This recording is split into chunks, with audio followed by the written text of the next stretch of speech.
Avant l'heure, ce n'est pas l'heure. Après l'heure, ce n'est pas l'heure. L'heure, c'est l'heure. Mesdames, Messieurs, c'est encore un bonheur de vous retrouver sur les antennes de Cam10 Télévision dans le cadre de cette émission, c'est l'heure. Nous sommes ensemble pour échanger autour des sujets qui retiennent l'attention des Camerounais de l'intérieur et de l'extérieur du pays pour cette journée de mercredi. Bien entendu, on va parler de notre police municipale et également de nos moto-taximens au Cameroun. On le sait, depuis quelque temps, les deux défraient la chronique dans des affrontements dans différents coins de la capitale politique Yaoundé, mais ce n'est qu'un écho à ce qui se passe également dans plusieurs coins du Cameroun. Alors on a envie de questionner la relation qui lie les deux, les responsabilités des uns et des autres dans le fonctionnement routier au Cameroun. Qui fait quoi? Qu'est-ce qui se passe exactement pour qu'on ait ces différents affronts qui parfois aboutissent à une mort d'homme? On parlera également de la double identité, on le sait, hein, dans quelques semaines seulement, j'allais dire dans quelques jours.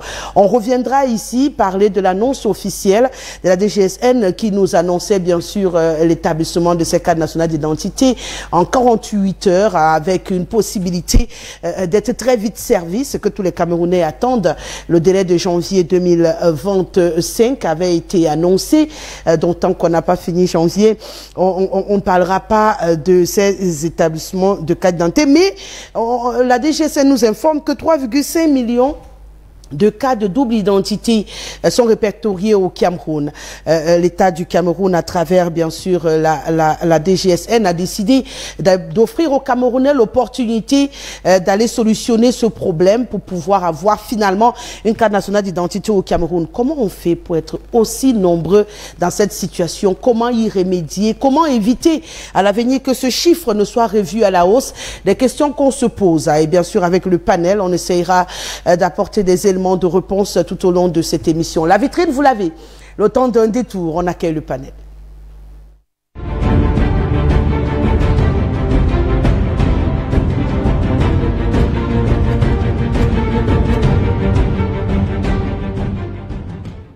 Le code d'accès reste et demeure lui-même. Le 699 13 50 75 par SMS ou par WhatsApp. Vous êtes directement connecté à Cam10 Télévision, la chaîne républicaine, et plus précisément à ce plateau. Et du mieux que nous pourrons, nous rendrons officielles vos réactions.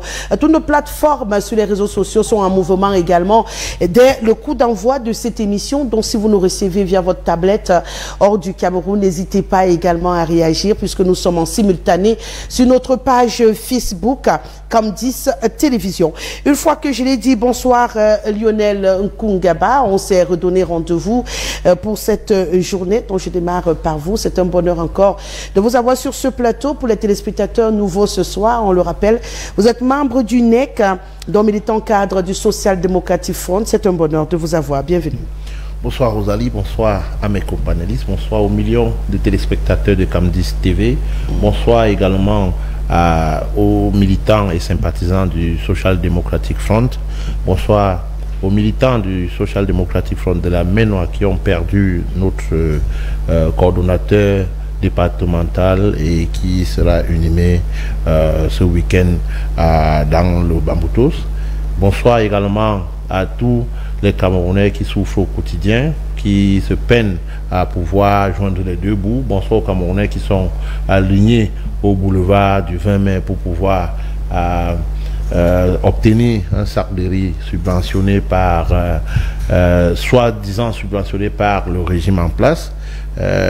Nous voulons montrer notre indignation pour cette chosification des populations camerounaises, à pouvoir amener le monde entier à savoir que nous vivons dans une misère dans notre pays. Merci d'être là, Lionel Nkungaba. Juste à titre d'information, Laurent est fini à Yaoundé. Et ça s'est déporté. Bonsoir Simon. Il s'est délocalisé. Justement, je ne suis pas encore arrivé à vous. Okay. Permettez que je vous accueille. Je n'étais que dans des civilités. Et je voulais juste dire à mon cher ami Nkungaba qu'il est en retard parce qu'il y a déjà eu délocalisation. Donc, mais délocalisation toujours dans la ville de Yaoundé. Non. C'est pas ailleurs. Vous avez parlé du boulevard. Est-ce qu'on va faire un procès dessus? Okay. J'ai informé qu'il n'y a plus de rang au boulevard. Donc, ce n'est pas une bonne information. C'est tout. Merci. Voilà. On va également dire bonsoir à Simon Métiengue qui est avec nous ce soir. Il me fait des infidélités depuis un moment. C'est un bonheur de le retrouver. Il sera bien sûr la voix du Rassemblement démocratique du peuple camerounais. Bienvenue et bonne année. Bienvenue Rosalie, vous êtes sublime ce soir. Votre rouge vous va très bien. Donc, merci. On ne peut pas vous faire des infidélités. Vous êtes la seule femme qu'on ne peut pas faire d'infidélité, vous savez. Regardez-moi rougir alors qu'il est en train de m'embrouiller. Je voulais dire que je suis très fier d'être à nouveau sur ce grand plateau qui pour moi tutoie désormais les grands plateaux du monde, et nous sommes fiers de savoir que le privé peut autant se développer que le public, et ça c'est, il faut mettre ça à l'actif de l'homme par qui le changement est arrivé, son excellence Paul Biya. Nous sommes donc fiers d'être à Camdis. Ce n'est pas à France 24, c'est Camdis TV au Cameroun, et nous sommes très fiers. Merci. Merci d'être là et merci pour ces éloges. Hein. Au moins, on peut se dire que c'est partagé par tous nos panélistes, la beauté de ces plateaux, qui d'ailleurs sont désormais empruntés par certains artistes pour embellir également le vidéogramme. C'est pour dire que le top management fait beaucoup d'efforts pour nous arrimer aux normes internationales, et j'espère qu'on ira encore plus loin puisque la détermination, elle est certaine. On va également dire bonsoir à Jacques-Léon Sawono qui est avec nous ce soir. Il est juriste, c'est un plaisir. Bienvenue. Bonsoir Rosalie, bonsoir aux co-discutants, bonsoir aux millions de téléspectateurs de Camdis Télévision. Je voudrais faire un petit coup de gueule, je ne sais pas si c'est coup de gueule, pour interpeller le ministre des Travaux publics par rapport à ce qu'ils ont baptisé la boucle de la Léquier. Il paraît que les travaux sont aux arrêts et que les populations d'Okola n'en peuvent plus avec la poussière. Encore que moi, j'y ai fait un tour pendant les fêtes, j'y suis revenu avec la grippe. Donc vous imaginez les gens qui vivent ça tout le temps. La poussière, c'est de trop là-bas, parce que les travaux sont aux arrêts. Déjà que nous sommes en saison sèche. Semblerait-il que l'argent qu'on a remis à Arab Contact est fini. Et donc il a fait le peu de travaux qu'il a pu faire. Et donc l'argent est fini. Voilà pourquoi les travaux sont aux arrêts. Donc j'interpelle le ministre des Travaux publics pour chercher à y voir clair. Les populations d'Okola et environ n'en peuvent plus avec la poussière. Vous savez, lorsqu'une route est en construction, ça fait trop de poussière. Il faut aller au secours de ces populations-là.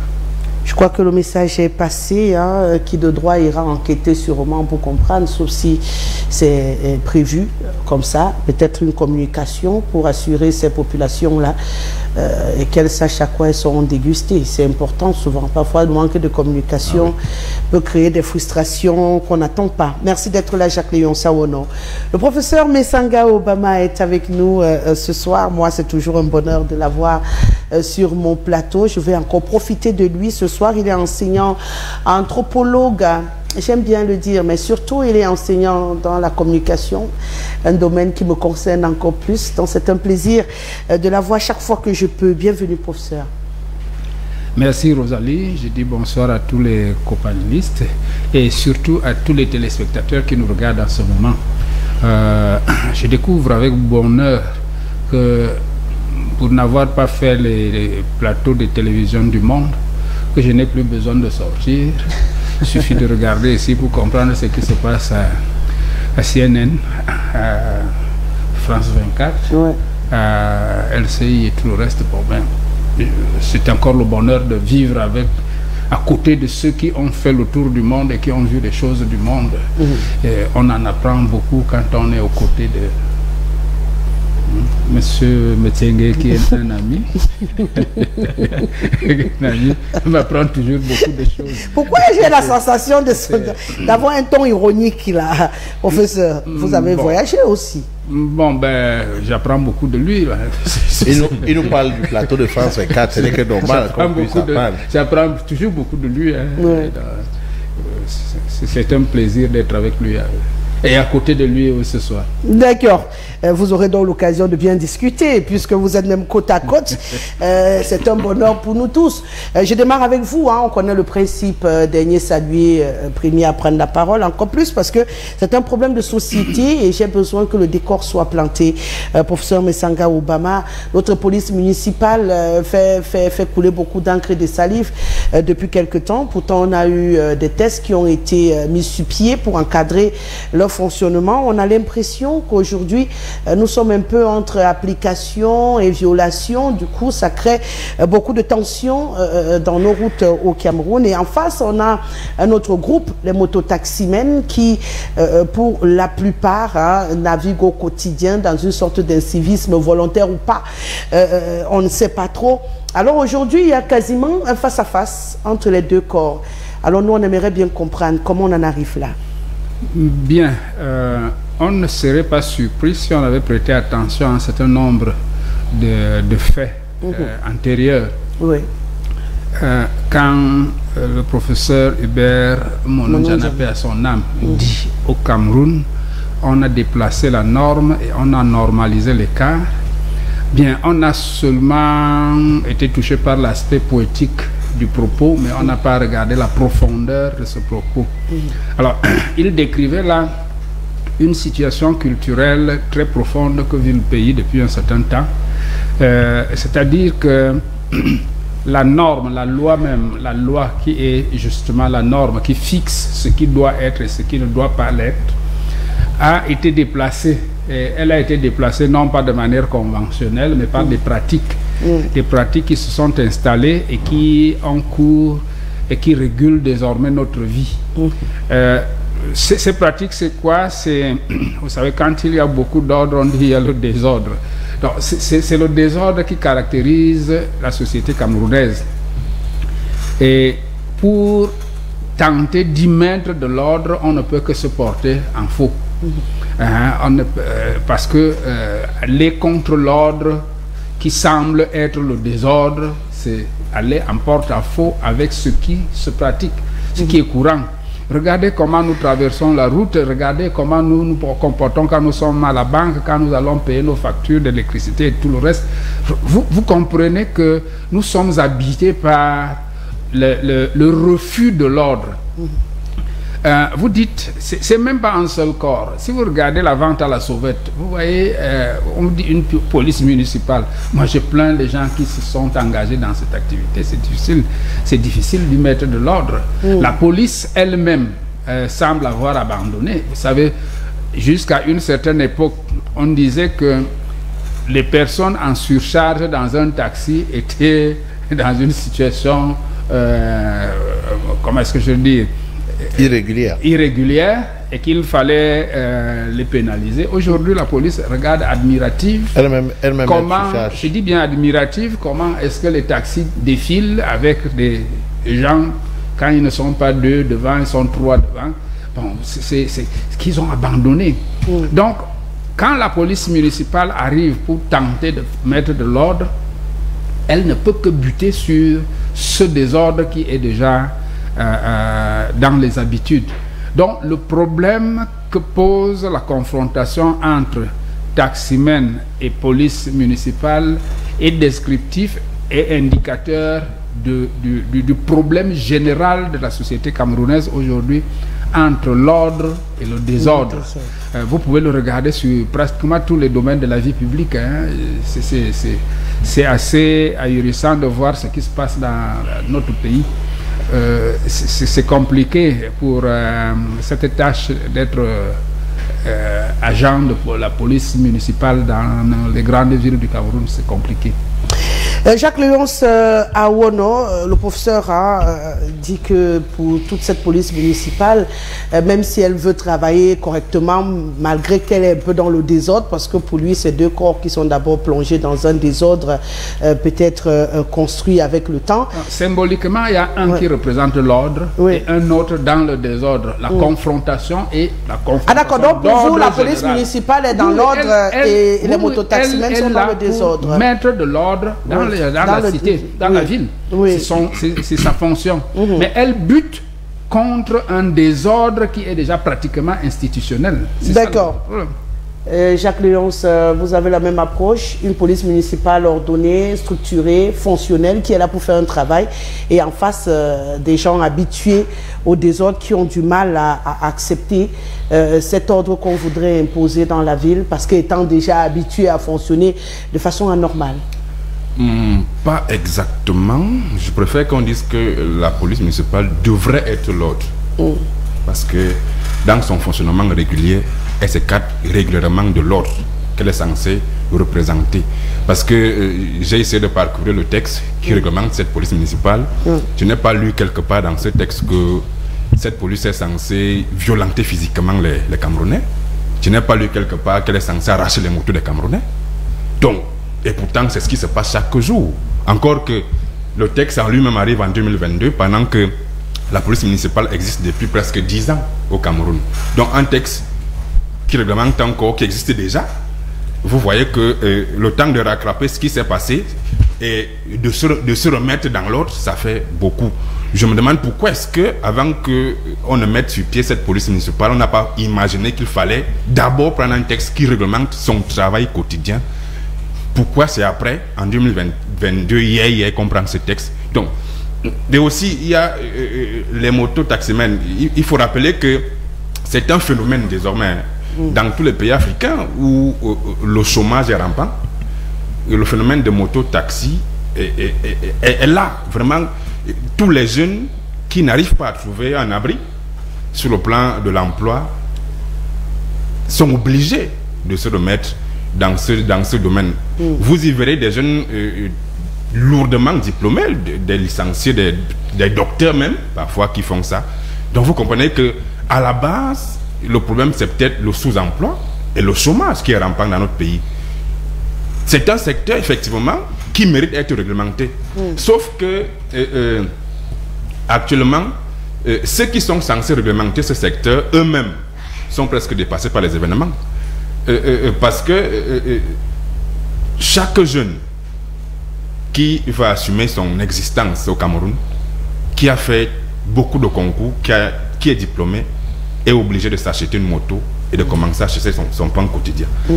Donc, en face, vous avez la police municipale qui a commencé à fonctionner sans être réglementée et qui a reçu un texte en 2022 qui, le temps de rattraper son mode opérationnel qu'elle a eu à faire depuis des années et de se rattraper par rapport à un texte qui est arrivé hier. Voilà la difficulté. Par rapport à ce qu'on vit au quotidiennement, c'est deux corps qui logiquement sont censés travailler en harmonie parce qu'il y a un qui représente l'autre et d'autres qui doit être réglementé par l'autre. Logiquement, ils devraient s'entendre, mais je crois qu'il y a un problème de mentalité, un problème de comportement social parce que nous sommes aussi dans une société où certaines personnes veulent absolument prendre des ordres pour des proies. Parce que lorsque vous essayez de voir le fonctionnement des policiers municipaux, c'est des gens qui ont pris les motomans et certains commerçants pour des proies. Lorsqu'ils ont fait, encore que, à la base, il faut rappeler aussi que ces policiers municipaux n'ont pas de salaire. Donc en réalité, leur salaire, c'est le raquettage des motos-taximens, c'est le raquettage des petits commerçants qui sont au bord de la route. Parce qu'à la base, c'est un métier qui a été mis sur pied sans être réglementé. Comment est-ce que ces gens sont recrutés? Sur la base de quoi? Ils vivent comment? Donc je crois qu'il y a encore beaucoup de choses à revoir, surtout dans le domaine de la police municipale, parce que c'est ça qui est censé servir d'ordre face aux moto-taximens. Simon Metingui, il ouvre un volet, peut-être la formation de notre police municipale qui est remis en question aujourd'hui. Même si j'ai envie de demander, il a abordé le fait qu'on ait beaucoup de mototaximens diplômés, donc je suppose avec des têtes bien faites. Comment comprendre donc qu'on ait des têtes bien faites et qu'on ait ce genre de comportement comme ce qu'on observe dans la rue très souvent? Je suppose que si tu es cultivé, tu es instruit, même si on te met au milieu des fous, je pense que ton job c'est de réguler les fous pour que tous deviennent normaux.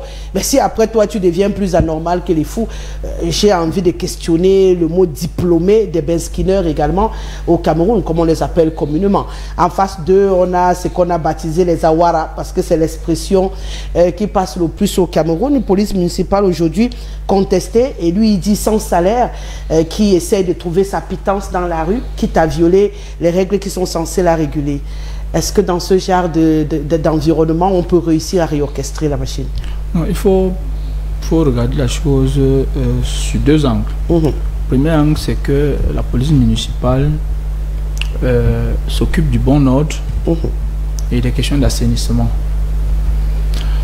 Maintenant, les mototaximens, c'est une corporation qui s'occupe du transport interurbain, du transport urbain. C'est-à-dire que, mais on les a, si je m'en tiens à la communauté urbaine de Yaoundé, on a ramené les mototaximens aux périphéries, dans les endroits où ils peuvent facilement circuler sans toutefois créer des dommages. Je crois que c'est cela. Et donc, la police municipale arrive dans un cadre de la décentralisation. Il faut le savoir. Et maintenant, ils doivent aider à ce que j'ai dit plus haut. C'est dans cet exercice-là qu'il y a souvent des altercations. Et donc, je crois que nous faisons ici l'expérience d'une mise en place d'une mécanique, ce qu'on appelle ici, ce que nous appelons la décentralisation, qui est en train de faire son nid, qui a des écueils. Des écueils, mais on ne peut pas nier aujourd'hui que la police municipale est indispensable. Aujourd'hui, on ne peut non plus nier que les mototaximens sont indispensables. Parce qu'aujourd'hui, à une certaine heure, il est pour moi plus facile de prendre une moto à qui je dis, bon, seul, je vous donne peut-être 6 ou 700 pour me laisser à tel endroit. Et le bonhomme vous accompagne très bien et il vous laisse tranquillement. Donc, toutes ces entités sont utiles pour notre société. Et moi, je ne suis pas de ceux qui croient toujours que il faut brandir le diplôme comme si dès que vous avez un doctorat, alors vous devez faire un travail le plus aisé possible. Non. Il n'y a pas de saut métier. Ah bon? Oui, il n'y a que de sautes gens. Un métier est fait pour aider la société à avancer. Pourquoi croyez-vous que si quelqu'un a décidé de travailler la moto, de commencer à faire la moto, il n'a pas le choix. Je suis en train de dire ceci. Est-ce qu'il n'aide pas le pays? Est-ce qu'il n'aide pas ses concitoyens à faire ce qu'ils ont à faire? C'est de ça dont il est question. Maintenant, je crois que le débat n'est pas à ce niveau parce qu'on veut toujours amener le débat, tous les débats à la politique politicienne. Il faut voir, il y a les diplômes et ils ne font pas ceci. Je crois que nous sommes dans un cadre ici du mécanique où il y a des écueils et où il faut dégager les responsabilités. Première des choses, la police municipale qui se met en place, elle s'est mise en place et il faut former les uns et les autres. Je crois que il y a la NAS là, aujourd'hui, qui forme les acteurs de la décentralisation et la police municipale est un acteur crucial de la décentralisation. Donc, il faut en arriver à les former de ce côté-là et après, parce qu'en les formant, on verra très bien, on va leur apprendre comment gérer les sensibilités des uns et des autres parce qu'on sent un peu qu'il y a une forme d'émotion là-dessus. Il en est de même pour les mototaximens. Beaucoup de mototaximens aujourd'hui n'ont pas de permis de conduire. Et le permis A est le permis qui sanctionne la conduite de la moto, les engins à 2 roues. Mais beaucoup prennent la moto parce qu'ils savent juste déplacer la moto et font n'importe quoi en route. Et il y a des dommages irréparables. Quand vous allez par exemple à la Quintigny, on a baptisé un pavillon là-bas, pavillon Bensikin. Comme pour dire que là-bas, c'est là-bas qu'on conduit tous les accidentés. Donc ici, la présence de la police municipale essaie de diluer au maximum ces cas-là. Donc je crois que le problème ici, c'est en même temps demander aux acteurs de la décentralisation de veiller à bien former cette police. Il n'est pas question qu'on la retire ou qu'on la supprime, non. Il est question de la former à ce métier-là, à gérer les hommes, parce que ce sont des hommes, ce sont des citoyens qui ont des droits et des devoirs qu'on ne doit surtout pas marcher dessus. Maintenant, il est également question que les syndicats des mototaximens fassent leur job aux côtés du ministère des Transports et des autres acteurs. Parce qu'il faut également former ceux-là à la conduite. C'est pour ça que c'est sanctionné par un permis. Ah, vous n'allez pas voir tous ces problèmes-là avec les taximens. Les taximens sont des personnes... Il est très rare de voir ces altercations-là. Parce que les taximens savent... La plupart des taximens ont des permis de conduire et savent à quoi s'en tenir. Donc je crois qu'on doit également arriver à ce genre de situation. Donc, mais entre-temps, nous sommes en pleine décentralisation. Il y a des tares.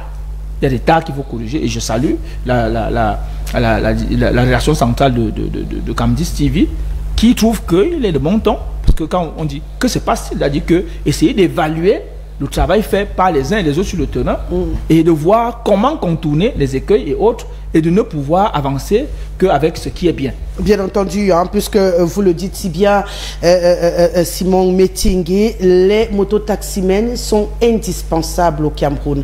On ne peut pas, ce qui est vrai, minimiser si vous voulez. Moi, je les respecte beaucoup parce que c'est pas qui veut qui se retrouve également en train de faire ce boulot. Moi, j'en connais qui ont bâti leur vie dans la moto, qui ont des épouses, qui ont construit des maisons. Donc, j'ai un peu souvent du mal à ce qu'on ait l'impression hein, qu'il y a des boulots dans lesquels on ne doit pas être. J'ai eu un invité qui m'a dit hier, est-ce que toi, quand tu fréquentais, tu ne rêvais pas d'être ministre? Il a dit non, je suis là où je devais être. Je ne comprends pas. Si tout le monde veut seulement être ministre, directeur, ben, qui sera ailleurs pour qu'on ait une société remplie? À un moment donné, il faut qu'on se dise que c'est également important d'avoir des transporteurs. Sinon, on se déplace comment, nous qui ne sommes pas véhiculés? Ça fait partie du fonctionnement. Donc, c'est pourquoi je pose ce débat aujourd'hui, parce que pour moi, les mototaximens, c'est important au Cameroun, peut-être réorganiser afin qu'ils aient une situation un peu plus confortable. Oui, c'est important. À côté, on a un métier police municipale qui aussi s'avère importante comme il est en train de dire. Mais on a des clashs désormais partout.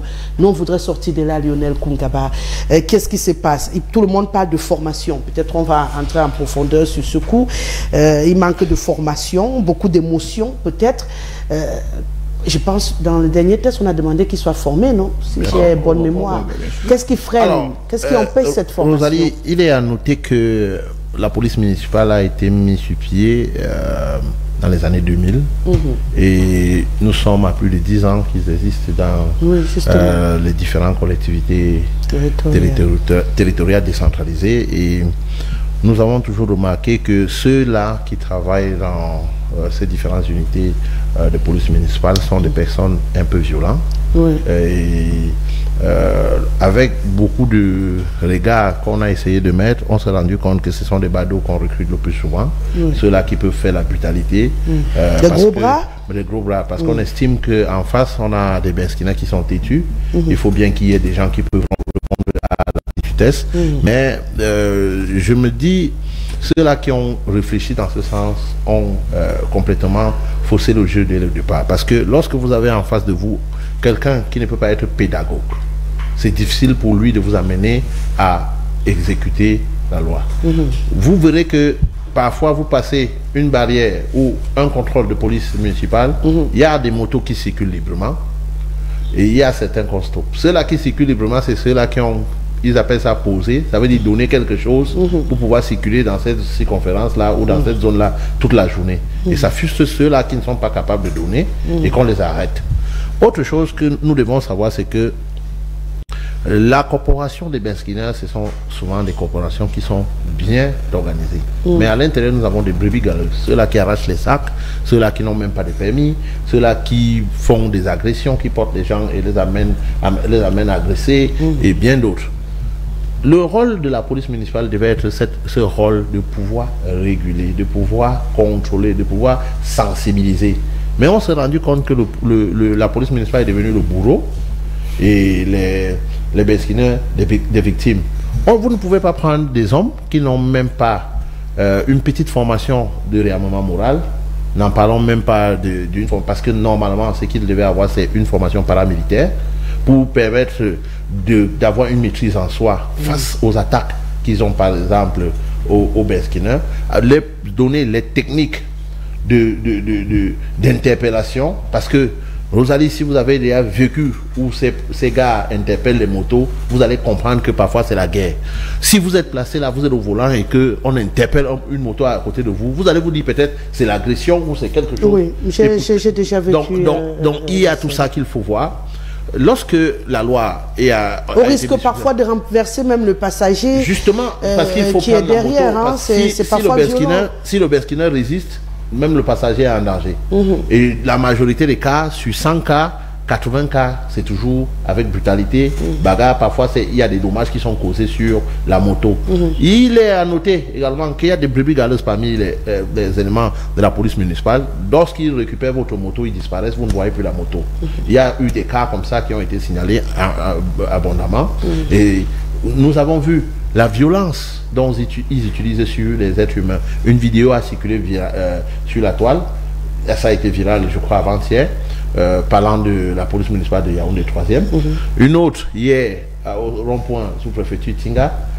Mais on se pose la question, pourquoi est-ce que les mairies ne peuvent pas bénéficier de l'opportunité qui les a été donnée par la NASLA?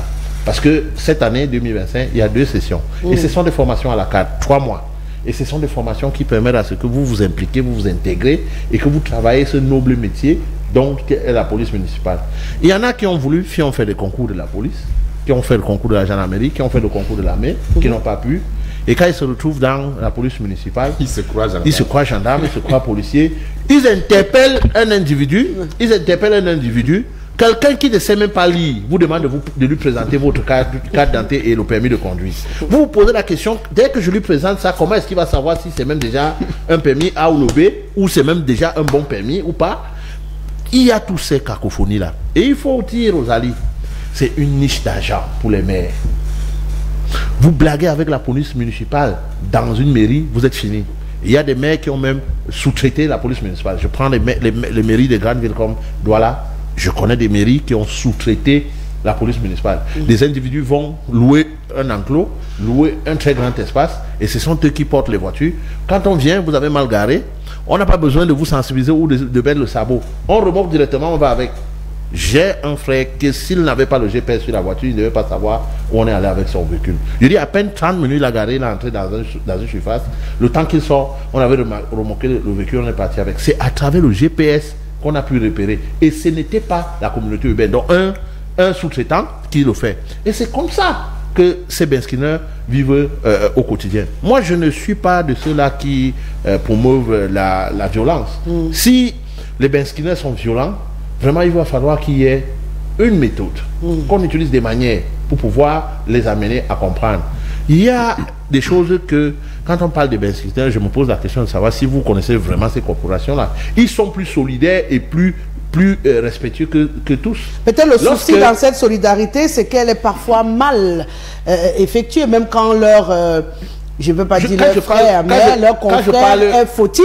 Ils sont même disciplinés. On ne sensibilise pas, mais on vient soutenir aussi. Non. Rosalie, ils sont disciplinés. Lorsqu'une mairie, par exemple... Les mêmes mototaximens, je les aime beaucoup, ils me portent tout le temps, mais les mêmes... Je vais vous dire pourquoi je dis ça. Ou vous voulez connaître autrement? Regardez, je vous ai dit, les benskinners, il y a les brebis galeuses parmi les benskinners. Je vous ai dit ça. Et je dis bien, les benskinners, regardez, toutes les mairies de Yaoundé ont imposé de choisir vos benskinners. Et quand vous avez imposé la réglementation, mais c'est l'imposition. C'est normal. Je n'ai pas dit que c'est mauvais. On a dit, pour être benskinneur à Yaoundé 2, il faut avoir choisi avec un numéro de matricule derrière le numéro pour l'identification. Et c'est ce qui est en train. Vous les voyez tous là, avec ça. Ils sont obligés de mettre les gros blousons pour le froid et tout le reste. Parfois, le choisir ne peut même pas les suffire. Mais jusqu'à là, vous voyez, il a mis ça un peu comme une bandolière au cou là. Je dis, on est en phase de toujours nous amener les gens à croire qu'il y a des corporations qui sont indisciplinées. Non, il faut donner la possibilité aux gens de pouvoir s'améliorer. Et si vous dites que les motos ne peuvent pas circuler dans telle zone et telle zone, il faut bien que ce soit les motos, que ce soit clair. C'est vrai qu'il y a des autorisations de circulation qu'on donne aux motos, par exemple des entreprises, des livraisons et bien d'autres pour qu'ils puissent circuler partout.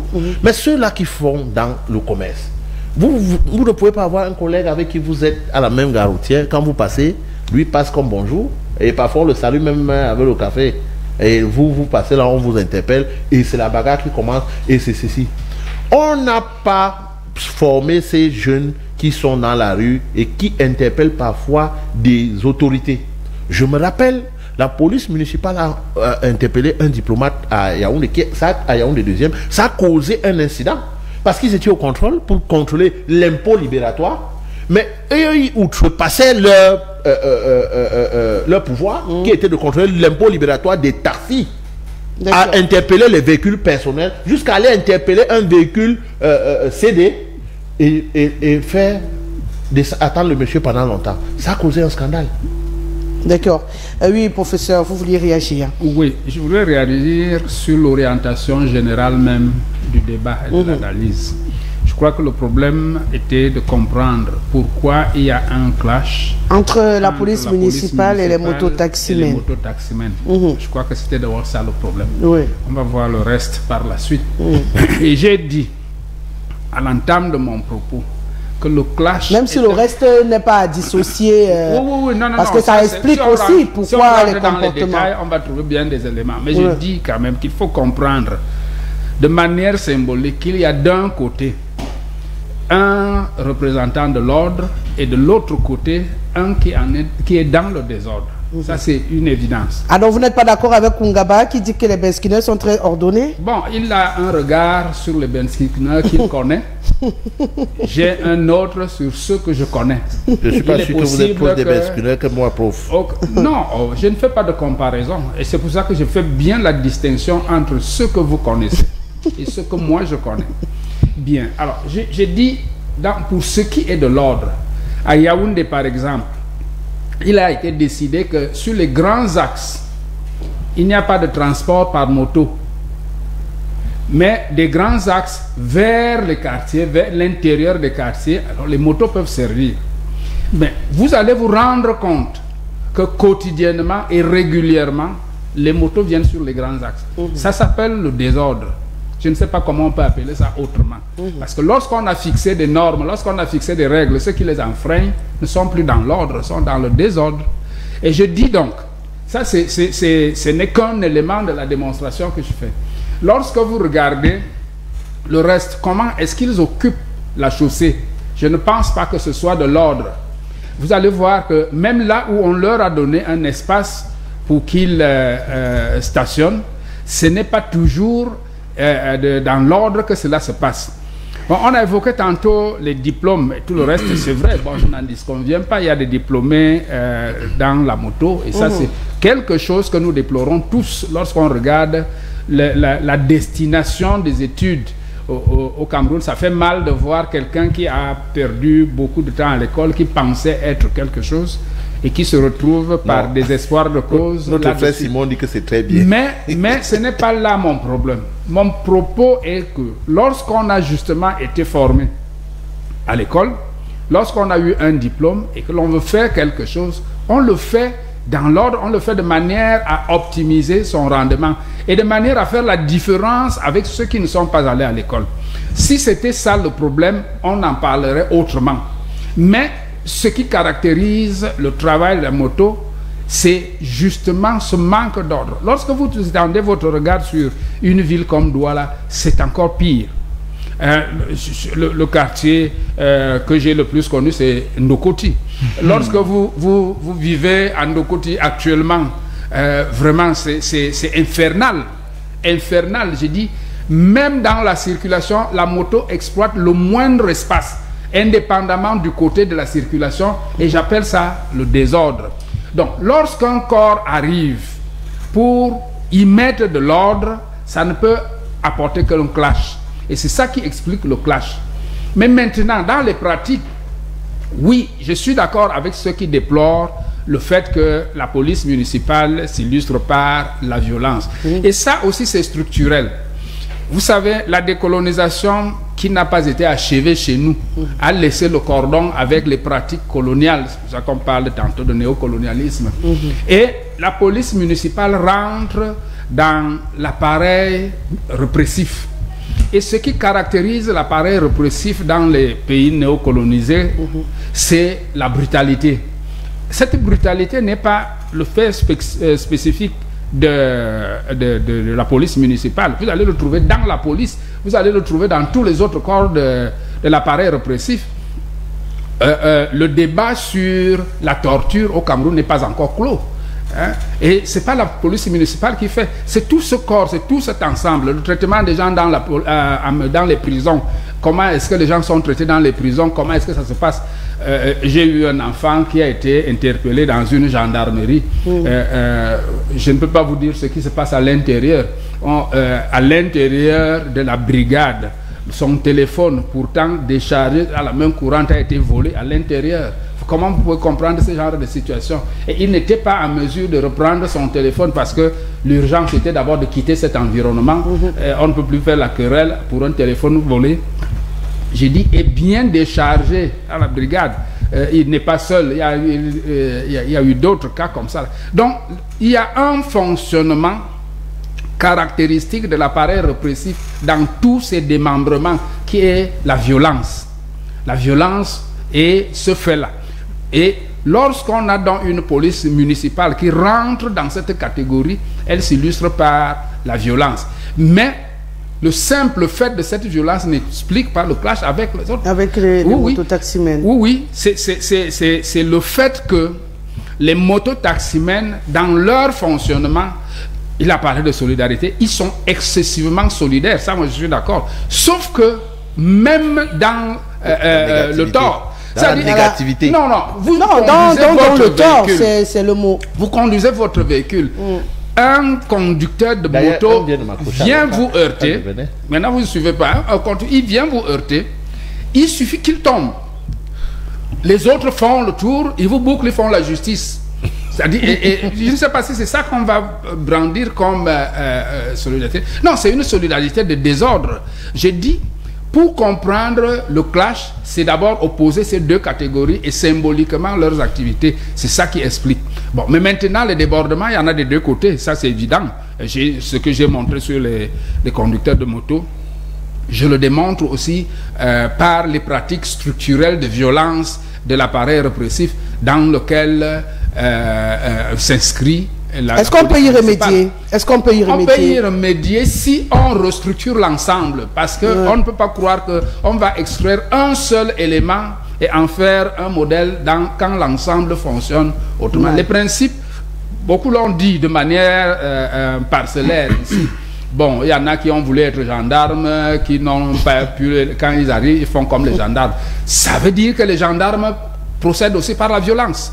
S'ils veulent pratiquer la violence parce qu'ils imitent les gendarmes, ça veut dire que les gendarmes pratiquent la violence. Ce qui n'est pas normal. Ce qui n'est pas normal. Donc, il faut corriger, il faut donc refonder structurellement la société pour que cela marche. Et ce n'est pas seulement ces deux corps-là qui doivent être refondés, c'est l'ensemble. C'est-à-dire que même quand vous avez un problème en justice, lorsqu'on vient vous interpeller, on doit être poli avec vous. Mais vous savez comment on fait dans certaines arrestations, vous savez comment ça se passe. On ne parlemente pas avec vous. On a vu des images où on piétine des individus dans un véhicule. Et ça, c'est des gens bien formés. Et je vous assure, les gendarmes sont très bien formés. Mais les images que nous avons vues, quelque part, c'est des gendarmes qui piétinent quelqu'un dans un véhicule.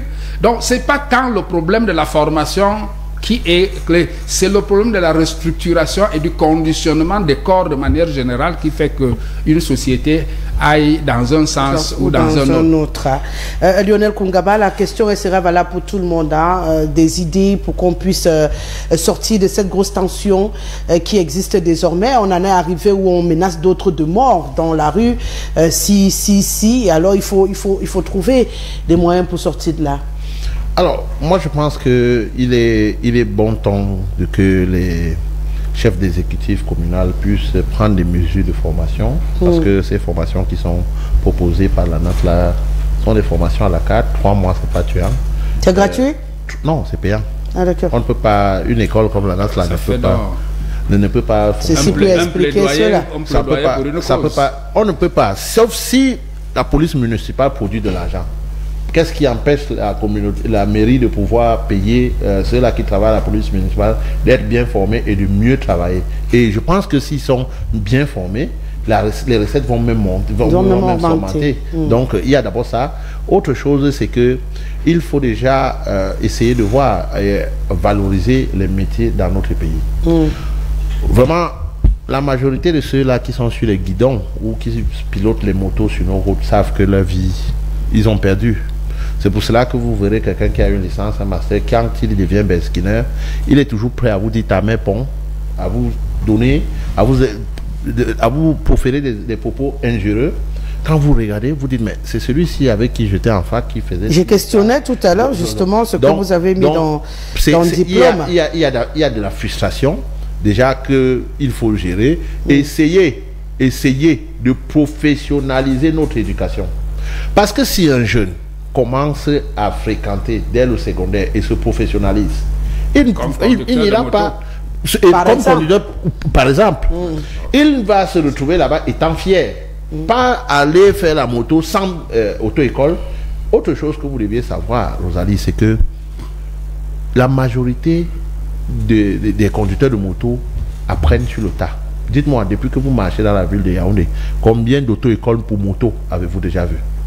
Par contre, moi là où j'ai fait mon auto-école, on formait également les motos, les transporteurs, les conducteurs de moto. C'est ce que je dis. Pourquoi voudrez-vous qu'ils aient l'auto-école personnalisée? Même dans la conduite automobile. Beaucoup apprennent sur le tas. Oui, mais je dis, pas sans permis. Je dis, vous avez vu par exemple des élites à un moment donné qui venaient dans leur circonscription, je prends le cas des députés, des maires, identifiés avec le président du syndicat des beskineurs de cette zone, identifier les motos, ceux qui n'avaient pas de permis, faire des formations en tas et les délivrer le permis. Et je crois que ça, c'est l'une des choses qui va aussi permettre aux gens de savoir. Les motos ne respectent pas les feux. Excusez-moi, si un conducteur de moto a été formé, il a le permis, il ne va plus insulter? Je crois que ça, c'est des choses qu'on enseigne à l'auto-école. Quand même. Mais on enseigne également aux conducteurs de véhicules, mais une fois que tu es au volant, c'est comme un virus. Parfois, le beskineur vous insulte croyant qu'il a raison parce qu'il ne connaît pas le code de la route. Ça, c'est clair. Bon, les deux sont liés. Ça c'est clair. Parce que s'il est formé, il sait que je dois doubler un véhicule à droite et non à gauche et non à droite. Lorsque il le fait. Le taxi double commun. C'est ça. Les taximans vous dépassent à gauche et à droite. C'est ça qu'on a en train de parler. De conduire. Professeur, on a parlé de l'indiscipline dans tous les secteurs. Voilà. Mais aujourd'hui, on parle de la police municipale et les beskineurs. On veut chercher des solutions qui peuvent nous aider. Pour ce cas, précis. Vous ne pouvez pas soigner. Et c'est ça. Non, lorsque vous êtes atteint de septicémie, vous ne pouvez pas soigner un seul membre. Mais il faut le comprendre. J'ai dit, il peut avoir beaucoup de méthodes de soigner. On peut commencer par un symptôme et puis on va progresser et finir tous les symptômes. Par la suite, Simon Metengue, il parle de former les mototaximens qui n'ont pas de permis. Comme je profitais simplement pour leur dire que pour ceux qui veulent en faire, auto-école, c'est auto-école. Et que les agents de la police municipale aille faire des formations paramilitaires. C'est 3 mois. Formation à gauche, formation à droite. Oui. Certainement que vous avez un programme de formation. Bien sûr, on peut les aider. Voilà, on comprend. Vous comprenez? C'est mon métier. Monsieur le professeur, j'aspire à être maire et j'ai déjà un programme de formation pour la police municipale. Je comprends l'argumentaire. Je comprends. Comme vous les envoyez. Oui, c'est bon. Je veux dire que, comme je l'ai dit dans mon premier propos, la décentralisation est en marche et il y a des choses à faire. C'est pour cela que d'ailleurs que le président de la République, son excellence Paul Biya, a mis en place TANAS-là pour former les acteurs de la décentralisation. Et effectivement, il y a des formations pour le cas de la police municipale de 3 à 6 mois pour que, évidemment, un certain nombre de choses ne se font pas, ne se fassent plus le temps pour moi. Et donc, nous pensons qu'il faut que les maires fasse tout pour y arriver. Je pense aussi que la NAS là ne doit pas seulement, on devrait quand même créer des antennes dans toutes les régions pour rapprocher les demandeurs de l'offre. En plus de cela, il faut avant tout, parce que le problème aussi n'est pas tellement un problème de formation, mais c'est aussi un problème d'éducation à la citoyenneté. J'ai l'impression que aujourd'hui, beaucoup de Camerounais croient qu'ils n'ont que des droits et pas de devoirs. Ça fait que on a tout, même dans nos débats, quand on commence un débat, on dit c'est l'État. Et personne ne se dit, bon, quelle est ma responsabilité là-dedans? C'est pour dire que, en réalité, beaucoup d'entre nous aujourd'hui sont ceux-là qui combattent l'État lorsqu'il veut mettre de l'ordre dans certains. J'en veux pour preuve les mototaximens. c'est des personnes que les hommes politiques veulent instrumentaliser. C'est-à-dire qu'ils utilisent cette façon, leur façon de faire, et disent, écoutez, on peut, parce que pour ceux qui ne sont pas partants pour les élections, ils vont vous dire que non, on va créer, ils appellent ça comment, l'insurrection populaire par telle ou telle chose. Et donc, ils se satisfassent justement de cet état de choses. Mais je crois que il faut aujourd'hui arriver à imposer aux mototaximens le permis A. Le permis A leur permet justement d'être apte à exercer la moto. Parce que quand vous voyez aujourd'hui, j'ai entendu quelqu'un vous dire que c'est un corps discipliné. Non, c'est un corps qui veut aider. Maintenant, ils aident, mais avec parfois des méthodes qu'il faut... Non, ils ne veulent pas aider. Ils aident. Non. C'est un corps qui travaille pour un gain, pour un Je voudrais dire non, ceci. personne ne se lève le matin pour aller aider. Vous avez... Ils font pour travailler. Non, vous avez une vision mercantiliste de la chose. Et c'est exactement ça. Non, moi j'ai une autre vision. Ça veut dire que tous les Camerounais aident à ce que les choses se passent bien. Ah bon. Vous aidez en donnant l'information. On parle de rémunération. Et parce que en fait, le travail que vous faites, que nous tous nous faisons, n'est pas proportionnel au gain qu'on nous a fait. Mais nous le faisons d'abord, par patriotisme. Après, nous attendons quelque chose par la suite. Et donc, il faut saluer ce que les mototaximens font. Maintenant, ils le font, la plupart le font dans le désordre. Quand vous voyez, par exemple, pendant que le feu est rouge, vous voyez le mototaximen qui lui faufile, il s'en va. Et on a eu des accidents comme ça. Donc aujourd'hui, il faut que cela, il faut qu'on essaie de normaliser cela. Enfin, il faut penser aujourd'hui, et ça nous au niveau du parti, nous le pensons et nous avons déjà fait des propositions là-dessus. Il faut penser aujourd'hui à faire les états généraux. Les états généraux de, oui, oui, puisque on appelle ça comment? C'est un métier qui est essentiel dans l'urbanisation. Et il faut qu'il y ait une certaine... Les états généraux de mototaxi. Oui, des mototaxis. Ça permettra aux administratifs... Tout à fait.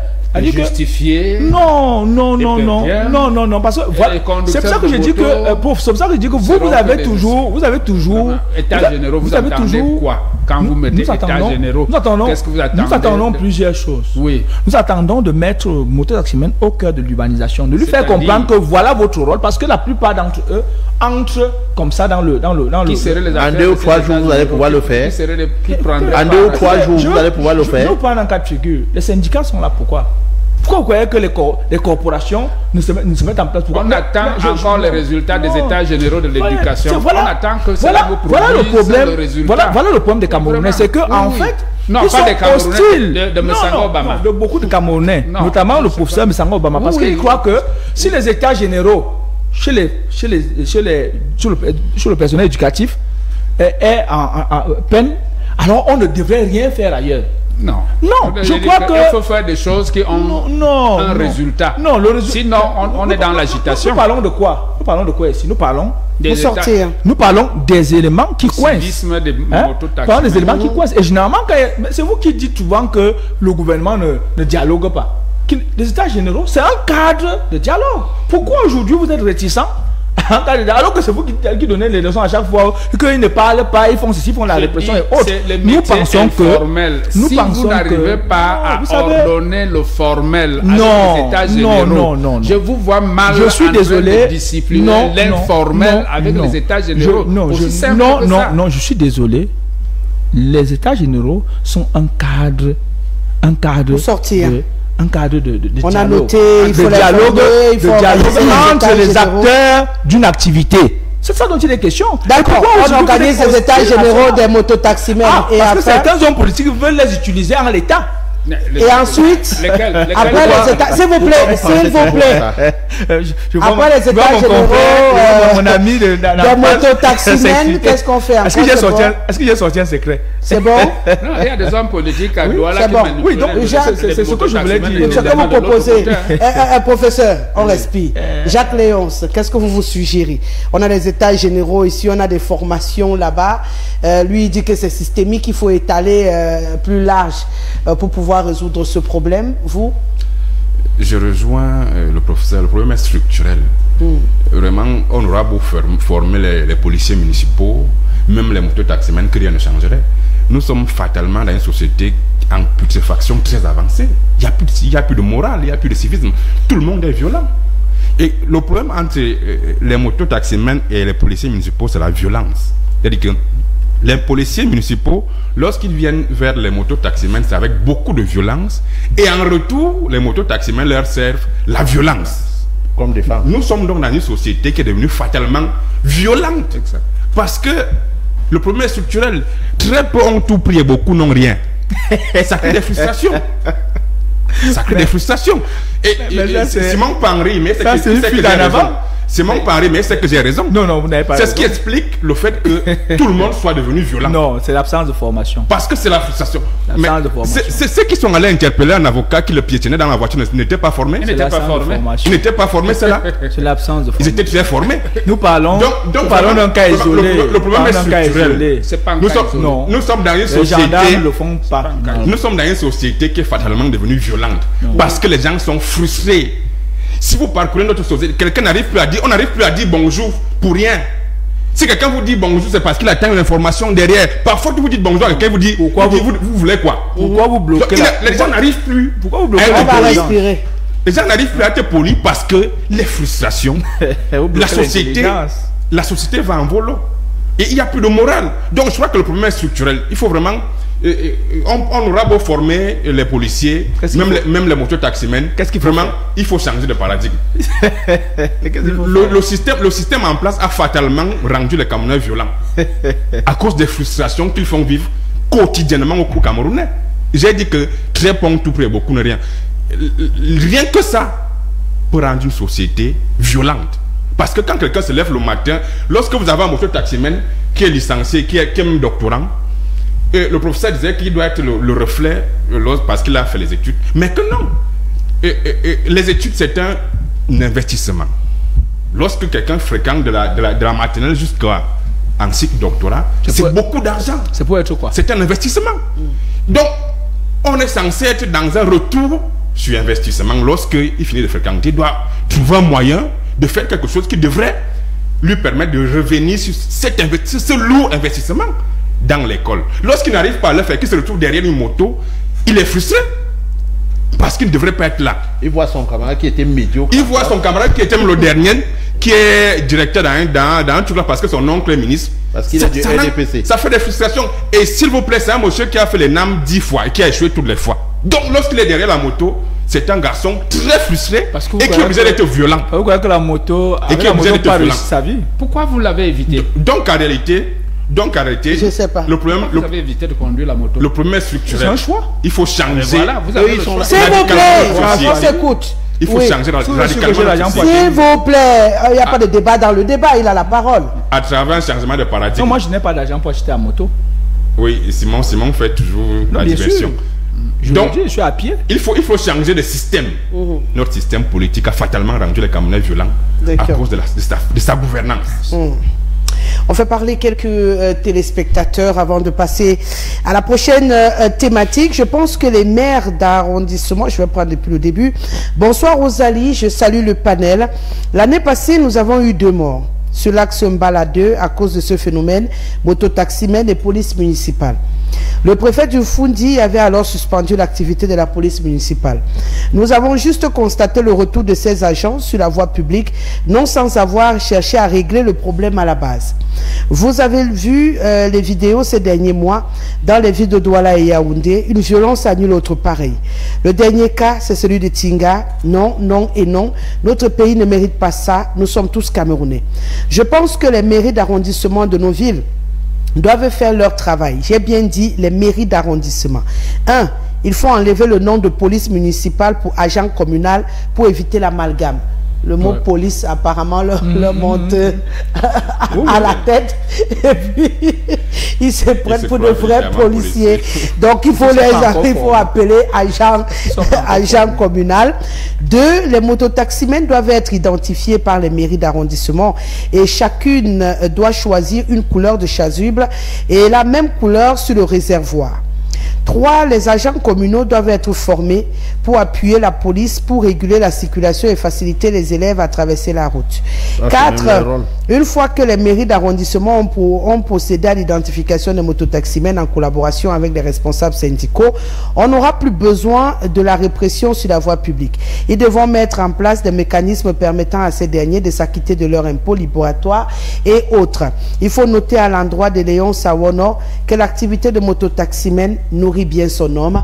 C'est Raphaël Ndougou qui nous écrit depuis la cité économique d'Ouala ce soir. Merci Raphaël d'être devant le petit écran avec nous. J'espère que le port se porte bien. Allez, bonsoir au studio. C'est un téléspectateur qui salue sa grande famille, en particulier Victor Len et Tiko Abena. Je suppose membre de sa famille. Qu'est-ce que vous voulez que je dise? Il a dit qu'il salue sa famille. En particulier ces deux-là, qui apparemment sont très très très importants dans sa famille. Mais on voit même des trucs... D'accord. Merci à ceux qui m'envoient même des prières. Hein. C'est gentil de prier pour moi. Moi-même, je prie pour moi aussi. Bonsoir Rosalie. Ce régime a tué ce pays avec cette histoire de mototaxi.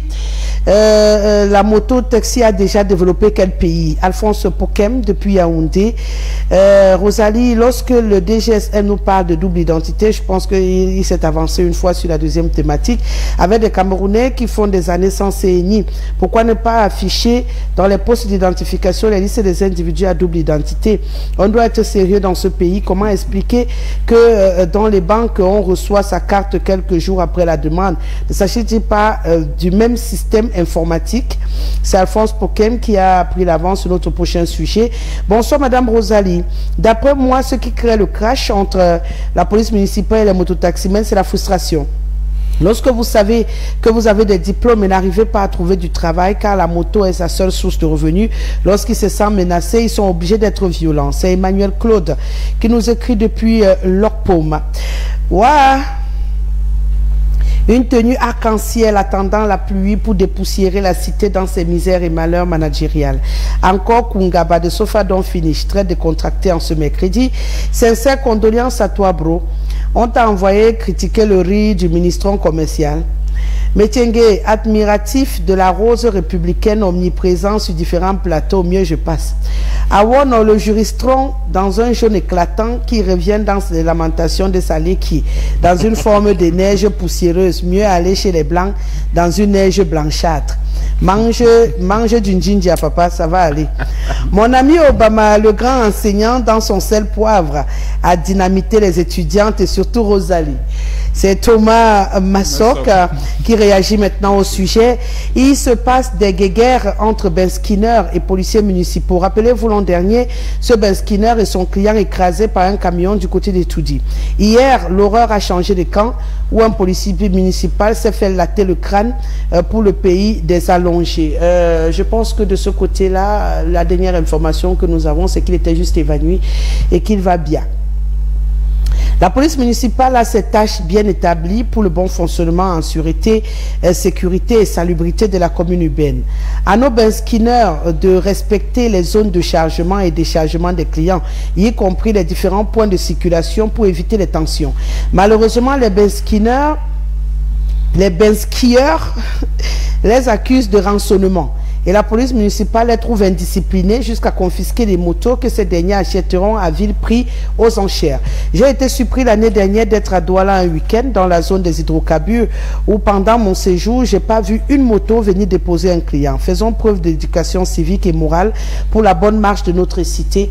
C'est Thomas Masson qui dit « Ouah, mon ami Metienge, Ben Skier est une insulte à la jeunesse camerounaise avec des gouvernants cyniques, infâmes et violents pour se pérenniser au trône et leur progéniture avec. » Bonsoir Madame Rosalie, que le Seigneur vous bénisse pour ce travail que vous abattez au quotidien. Madame, l'affaire police municipale mototaximène est une menace pour notre sécurité interne, surtout à Yaoundé.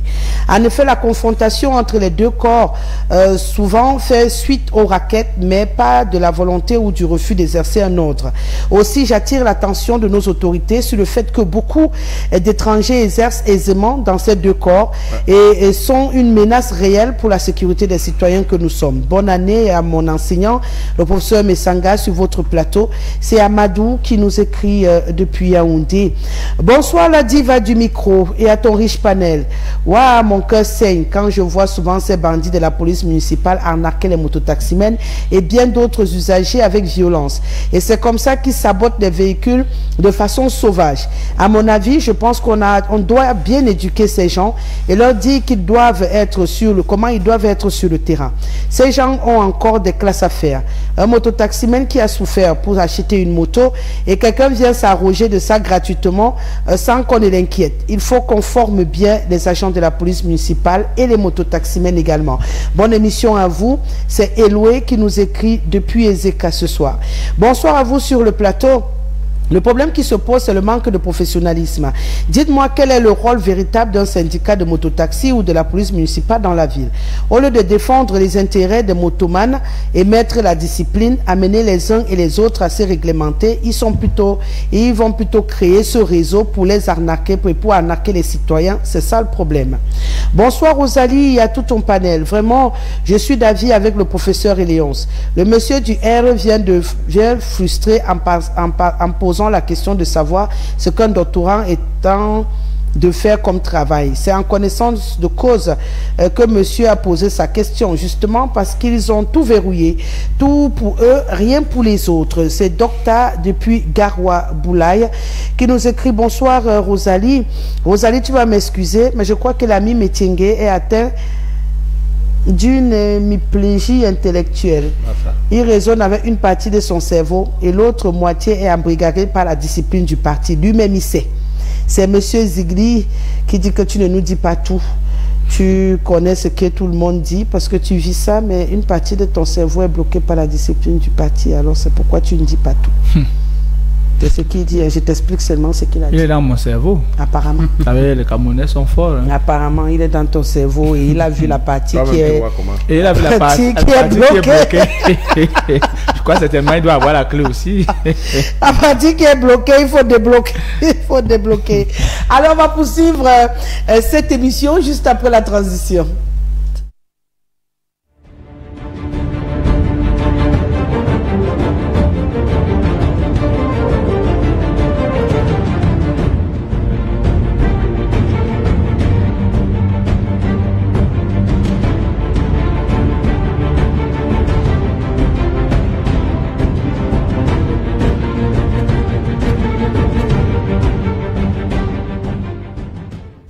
Merci de faire confiance à la télévision républicaine et d'être tous les soirs connectés, j'allais dire tous les jours, parce que dès 6h30, nous sommes en direct jusqu'à la dernière heure de la soirée. Donc j'ai envie de dire merci de faire confiance simplement à Camdis Télévision et pour les amoureux de cette émission, encore plus à cette émission C'est l'heure. On va parler à présent de double identité.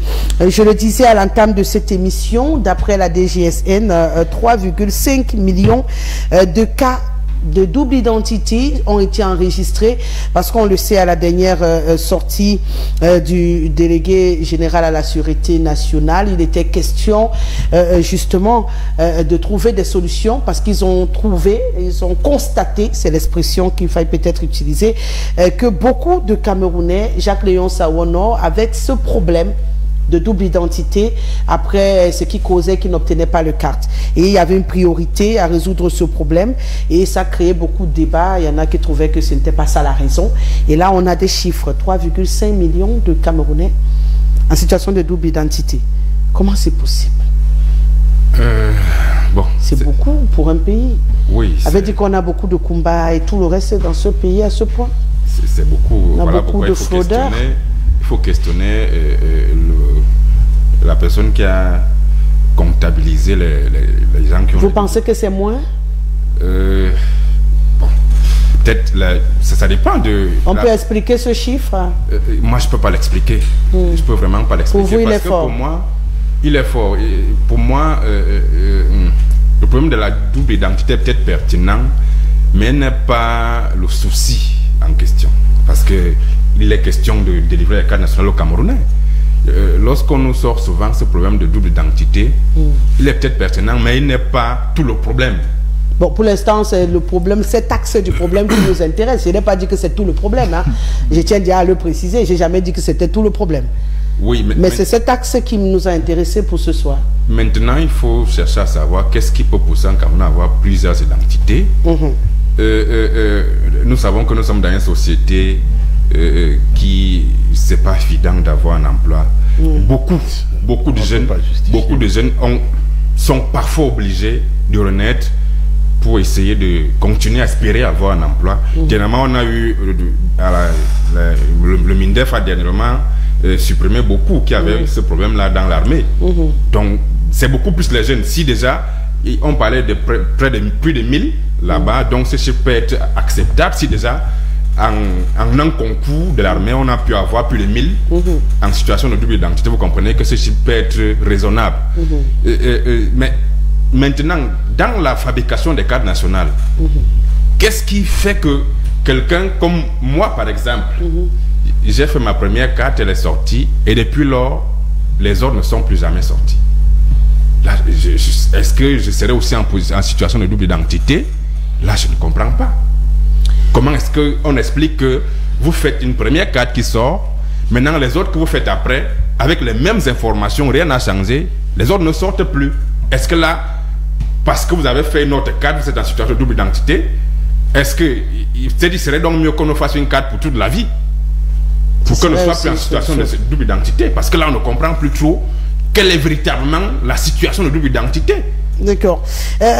Justement, Simon Metingue, en vous donnant la parole, hein, pour les quelques cas qui ont été énoncés, je sais que, je dis pour sensibiliser, hein, pour expliquer aux Camerounais, en vous donnant la parole, il y a des personnes justement qui sont parties pour faire une nouvelle carte, mais en donnant les données, ils ont même bien donné, mais celui qui a saisi laisse passer par exemple une erreur au moment de la relecture, ça vous échappe aussi parce que ça peut arriver, et il fait envoyer ça, et puis ça ne matche pas avec les informations qui ont été données préalablement, et puis on bloque, on considère que vous avez double identité. C'est un cas de figure qui arrive aussi, qui n'est pas simplement un problème de Kumba ou de faux actes de naissance. C'est juste pour dire qu'il y a même des personnes bien qui font partie de cet effectif involontairement. Le truc s'est déclenché. C'est pour ça qu'on demande aux gens de se rapprocher, pour que chaque cas soit pris en question et essayer de résoudre. C'est important, tout le monde veut sa carte d'identité. Et si on doit passer en 48 heures, il faut que ce genre de situation soit évacué et qu'on puisse savoir où est-ce qu'on va aussi. Simon Metingue, la question reste tout entière. 3,5, c'est énorme. Vous abordez là un problème assez, du moins assez délicat. D'ailleurs, le président de la République, le 31 décembre, en parlait. Il a effectivement instruit que la DGSN lève ce pan, de telle sorte que ceux des Camerounais là, qui sont nombreux puissent avoir un titre identitaire, ou du moins la CNI. Je crois que beaucoup de personnes aujourd'hui qui ont toujours eu à cœur de critiquer le régime, de faire ceci, cela, sont un peu gênés. Ils sont un peu gênés parce que cette question de double identité nous renvoie à notre propre responsabilité. Oui, parce que la plupart du temps, je commence par ce que vous venez de dire là. Lorsque nous allons faire une carte d'identité, nous devons être vigilants. Puisque la personne qui saisit, ce n'est pas ses données. Et cette personne, ce qu'elle finit de saisir, vous imprime un libellé et vous permet de bien relire afin de saisir, de signer dessus. Alors, vous, parce que vous le faites à la volo et vous laissez partir. Mais c'est une double identité, puisqu'il y a un élément qui ne cadre pas avec la précédente identité. Et c'est normal que ce soit une double identité. Ça, c'est de un. Il y a d'autres qui vous disent que parce qu'ils veulent voyager, parce qu'ils veulent faire ceci, pas te couper leur âge en 3 ou en 4 avec avec un autre acte de naissance et autres, on se retrouve avec, quand vous venez insérer dans le fichier national, ça bloque, vous avez une double identité. Et donc, c'est pour cela qu'au Cameroun, nous devons, même nous les leaders d'opinion, devons pas toujours avoir cette propension tout de go à critiquer le régime, mais parfois à nous à dégager parfois nos responsabilités. On ne peut pas toujours accuser, on ne peut pas toujours faire mal et accuser que c'est parce qu'il y a tel tas, parce que la conjoncture, alors on fait ceci, cela. Ce sont des tournures, à mon sens, qui ne peuvent pas permettre à un pays d'avancer. C'est dans la difficulté qu'on sait qu'on est un grand homme. Quand on construit un pays, il y a des difficultés auxquelles nous devons des difficultés que nous devons contourner, ou du moins que nous devons faire face, auxquelles nous devons faire face afin d'arriver à de bons résultats. Mais quand on commence à tricher et qu'on dit qu'on triche parce que, évidemment, on s'est retrouvé, parce que la conjoncture est difficile, ainsi de suite, ainsi de suite. Je crois que nous-mêmes, nous demandons à quel niveau se trouve notre responsabilité. Je suis heureux, très heureux de ce que le président de la République ait donné un avis favorable parce que ce problème des doubles d'identité, mais ce n'est pas le gouvernement qui crée la double d'identité. En temps normal, même, ça devrait être un délit.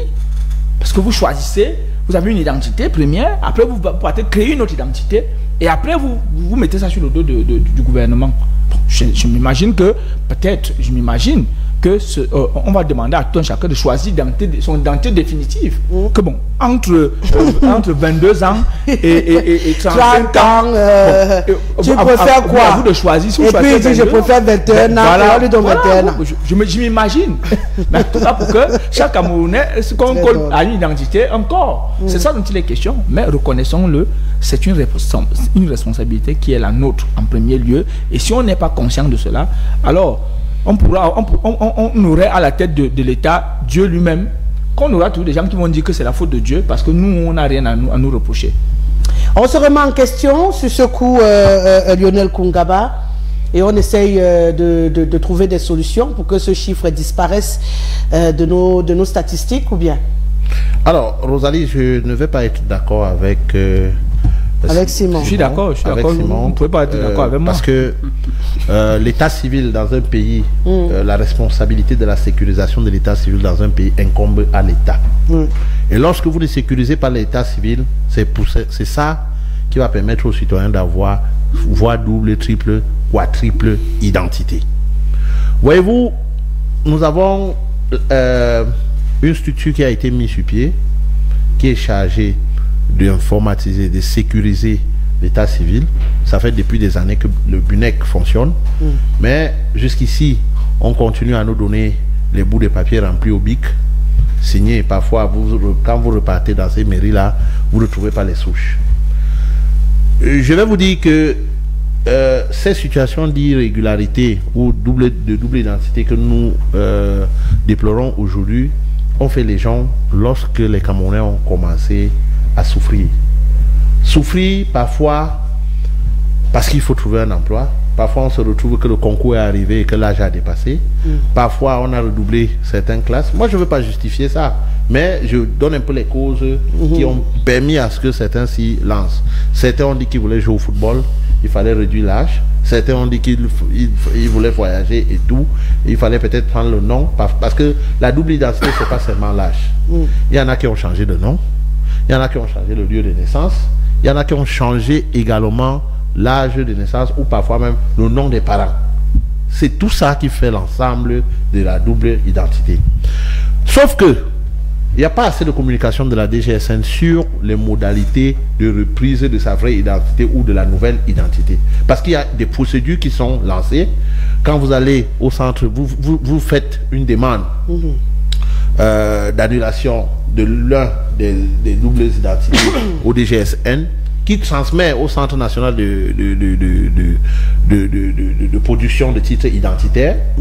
Et le directeur met en place ou donne à un enquêteur qui vous appelle. Le plus souvent, les pièces qu'on vous demande sont les actes de naissance de vos frères, les actes de naissance de vos parents et les photocopies des cartes d'identité de vos parents et vos diplômes. Parfois même on va jusqu'à demander la carte de baptême, parce qu'on se dit la majorité des enfants sont baptisés avant 5 ans et c'est toujours après 5 ans que les gens falsifient l'âge.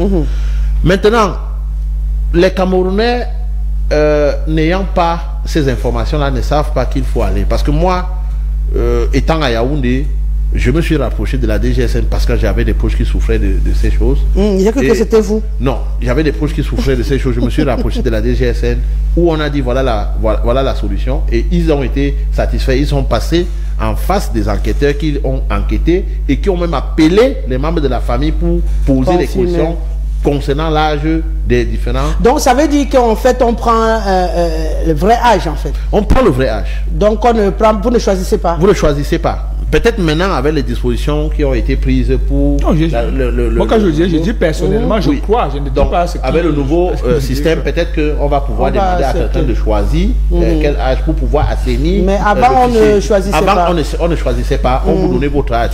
Rosalie, il y avait même des médecins qui venaient tester votre morphologie pour savoir quel âge. Quand vous dites que vous avez 22 ans, on vient tester les os. Je vous parle de ce que j'ai vu, j'ai vécu. C'est des choses que... C'est des choses... Donc des gens qui viennent tester les os pour savoir quel âge vous avez. Donc, il y a eu ça. Autre chose, Rosalie, il y avait une grosse mafia autour des cartes d'identité dans les postes d'identification. Les chefs de poste d'identification avec leurs agents récupéraient l'argent aux usagers et ne transmettaient pas le fond du dossier. Vous donnez le récépissé et le fond du dossier n'est pas par la production. Je parle de ce qui est passé et il y a des policiers qui ont été envoyés en prison à cause de ça. Je crois que les autorités de la police nous écoutent et ils savent. Tout ça s'est passé et vous voyez que un Camerounais qui a fait son récépissé et qui revient, ne trouve pas sa carte, 1, 2, 3 ans, il a déjà prorogé pendant longtemps. Il n'a pas de problème. Vous allez même parfois au Centre national de production des titres identitaires, on vous dit que vous n'êtes même pas en machine. Vous faites comment? Vous coupez l'âge? Vous ne pouvez pas couper l'âge. Je dis déjà, ça ce sont des autres cas que les gens pensent que c'est les doubles identités et pourtant ces personnes n'ont pas de problème. Non, mais je ne suis pas sûr qu'à la DGSN on a confondu ce genre de cas avec les doubles identités. Donc, quand vous n'avez pas de carte, quand on n'a pas produit l'original de votre carte, ça veut dire qu'il y a un problème. La DGSN a répertorié tous ceux qui ont fait les cartes pendant tel nombre d'années et qui n'ont pas pu avoir le récépissé. Maintenant, est-ce que les délais qui ont été donnés ou la nouvelle disposition qui a été mise sur pied ou le nouveau système qui a été mis sur pied va pouvoir marcher? On voit un peu l'exemple avec le passeport. Le nouveau prestataire qui est arrivé nous a dit avec 10 000 francs, vous aurez tout à la fois. Et autre chose, Rosalie, avant que je ne vienne là, c'est qu'il y avait des Camerounais paresseux qui n'allaient pas au palais de justice faire leur certificat de nationalité, à la mairie légaliser la copie d'acte. Ils venaient juste avec leur acte au commissariat, ils donnaient de l'argent, on les faisait le récépissé et la suite, ils ne savent pas comment ça va aboutir ou pas. Est-ce que on a réellement fait le certificat de nationalité et le reste pour déposer? Et il y en a qui viennent donner les professions dans la carte d'identité. On ne sait pas avec quelle alchimie l'officier ou l'OPJ qui est en charge de l'identification met la fonction sans toutefois avoir un justificatif. Sans toutefois avoir un justificatif. Quand ça va à la production, ça rejette. Donc, je crois que les Camerounais n'ont qu'à se rapprocher parce que les mesures ont été prises. Le DGSN a demandé à toutes les délégations régionales de la DGSN de pouvoir recevoir toutes les requêtes avec un délai. Le délai de... Donc il n'est pas peur de se faire arrêter parce qu'il y en a qui craignent justement en se disant c'est le faux, usage de faux et ceux qui craignent c'est ceux qui ont fait le faux et savent qu'ils ont fait. Nous avons... si tu as coupé ton âge, c'est le faux. Je vais vous prendre une anecdote. C'est ce que tu as fait. Je vais vous prendre une anecdote. En 2000... une année où nous on faisait les élections du Conseil national de la jeunesse parce que c'est souvent très très chaud là-bas. Pour éliminer certains candidats, il a fallu que nous soumettons des demandes à la DGSN pour clarifier l'identité d'un certain nombre. Voyez-vous, on a plus de 5 candidats qui ont été éliminés à cause de l'âge. Et un parmi eux avait plus de 6 différents âges. 6. Et je dis ayant changé 6 fois. Donc, c'est des cas comme ça qu'on essaye de dire. Les délais qui ont été donnés pour commencer à produire la nouvelle carte d'identité, je vais dire aux Camerounais, n'espérez pas.